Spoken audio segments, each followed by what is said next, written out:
국민의힘의 또 다른 당권 주자죠. 한동훈 전 비상대책위원장은 어제 대구를 다녀갔습니다. 한 전 위원장은 당원 간담회에 이어서 지역 언론사들과 대담을 가졌습니다.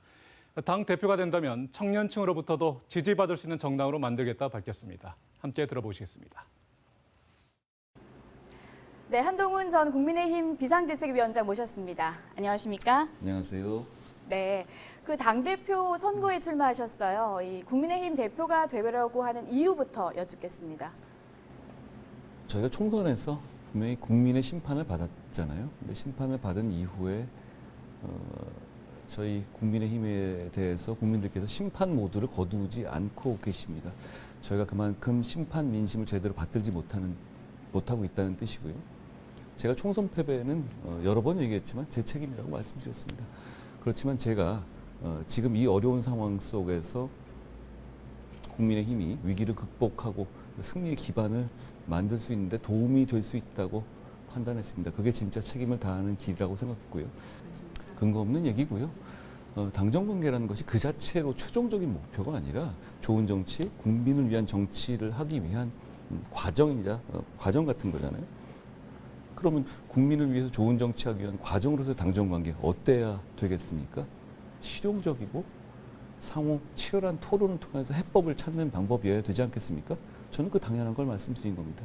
그리고 그걸 해내야만 국민의 사랑을 되찾을 수 있고 우리 국민의힘이 위기를 극복하고 승리의 기반을 마련할 수 있다고 생각합니다. 지금 당 자체가 많은 분들이 우리 당을 웰빙당이라고 얘기하잖아요. 그런데 우리 지지자들을 웰빙하게 해드려야지 정치인들이 웰빙하면 안 된다고 생각합니다. 몸살이지 않고 싸울 때 싸워야 되고 또 싸우기만 한다는 문제가 아니라 필요할 때 불편함을 감수할 수 있는 용기나 사명감이 필요합니다. 저희가 그게 부족하다는 지적을 저희 지지층으로부터 많이 받고 있습니다. 저는 그게 과제이기도 합니다만 잘못된 비하라고도 생각합니다. 영남에서의 지지가 저는 당연하다고 생각하지 않아요. 그분들이 애국적이고 전략적이고 유연한 마인드로 저희를 지지해 주시는 것이고 그게 대한민국을 살리기 위한 것이라는 전략적 판단이거든요. 저는 감사해야 할 일이지 폄훼할 일이 절대 아니라고 생각합니다.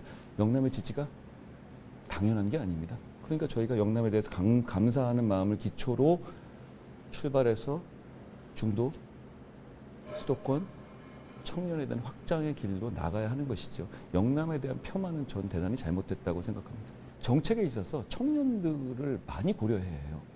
특히 연금 문제가 더더욱 그렇습니다. 연금 문제에 대해서 청년들이 느끼는 불안감이라든가 어떤 그 낭패감, 우리만 피해보는 거다라는 그런 피해 의식 같은 것, 그거 합리적이거든요. 맞는 말이에요.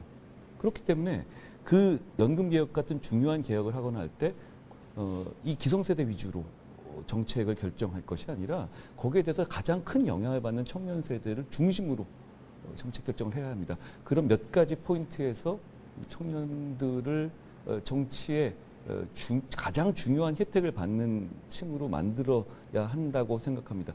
행정통합에 대해서 다 찬반 논리들도 있는 것으로 알아요. 그런데 저는 이런 행정적인 통합의 문제는 전적으로 주민의사가 가장 중요하다고 생각합니다. 주민들이 확실하게 이걸 찬성하는 의사가 있으시고 그게 분명하다면 정부는 그리고 여당은 강력하게 지지할 겁니다. 여기까지 듣겠습니다. 고맙습니다. 네, 감사합니다. 고맙습니다. 네.